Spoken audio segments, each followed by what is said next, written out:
So I would like to draw attention to a recent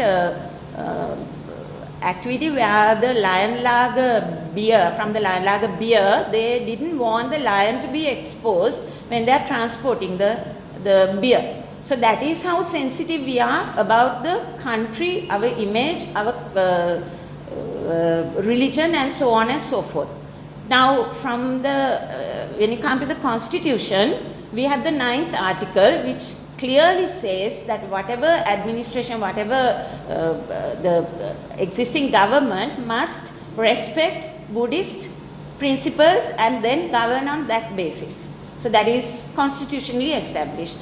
Then we have Buddhism, which is from beginning to end. It talks about the well-being of animals. It is the only religion probably that gives such a prime place to the well-being of animals. So when we are doing an animal welfare bill in a country like ours, well, we have to make sure that this animal welfare bill is indeed an animal welfare bill. Anything less, it wouldn't be an animal welfare bill. It can't be produced to appease a section of people who are using animals to make pure economic profit, and also legally getting them protected from the very same act which is supposed to be protecting the animals. They are getting legal protection from that, and they have manipulated it like that, to read it like that, throwing the entire Animal Welfare Act into utter confusion, and they have got that act now onto Parliament, and we are totally opposed to this. And also I would say this is also like an insult to Venerable Ratanathero, who was the first to present it to Parliament. So having said that, I would like to say that with these things in mind, the Law Commission, this is a government organization, Law Commission asked Mr. Senaka Veeraratne, a lawyer, to draft an Animal Welfare Act encompassing all these concerns, and which was done by him with a lot of input from a lot of very eminent people. And the animal welfare, this draft was completed in 2006. Then comes 2010 when Venerable Athuraliyathera presents this in Parliament. And then over various situations, this gets dragged on, and we reach 2022. And then what is very unique about this 2006 draft and this 2010 act is that this is an act to protect animals from cruelties and not anything else. That is the primary reason for this act.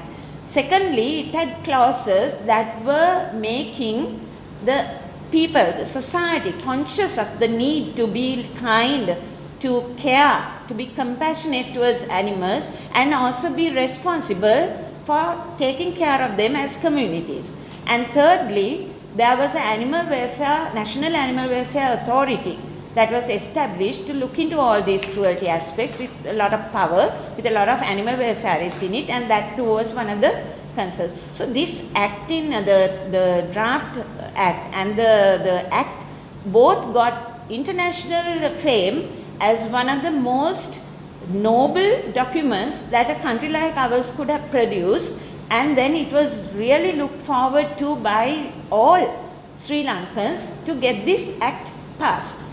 In the meantime, this has got metamorphosed into an Animal Cruelty Act by 2022, and it has emerged now, and they are asking this to be passed as it is. I don't know whether anyone knows the contents of it. We are going to lay bare the contents of this document today. By these two legal lawyers will do that. So we are not talking about non-facts. These are factually based observations. And then now this, we are taking this opportunity also to present to the media a book we published summing up everything in the act, comparing it with the 2006 draft and the 2010 act, which was presented to Parliament. We would like to launch it today, and Mr. Senaka Veeraratne is the author of it, and we would like to make a statement that we launch this book today. So, having said that, I will conclude my presentation. I would like to say, okay, let's say this act is passed. I don't know, I may be wrong, but it's worthwhile the legal draftsmen, the authorities, legal authorities look at this act whether it's in violation of the constitution.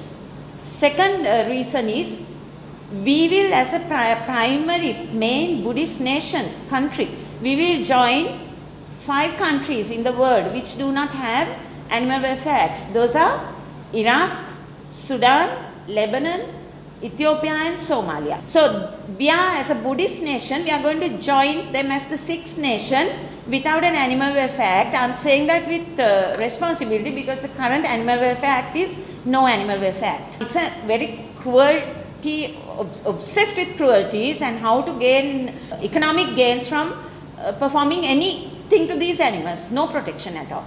So finally, I would like to say, the world is looking at us like they were looking at us during Saksurin's taking back to Thailand. This will be worse. This is the pinnacle of a country's animal welfare. This is the pinnacle of how we care for our animals.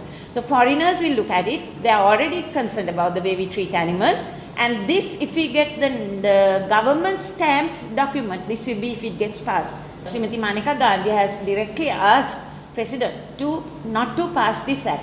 Our sentiments is also that, and we would like to make this opportunity to make sure that the entirety of Sri Lanka, I would appeal to you all to make the people in this country knowledgeable about this draconian act against animals. Thank you very much.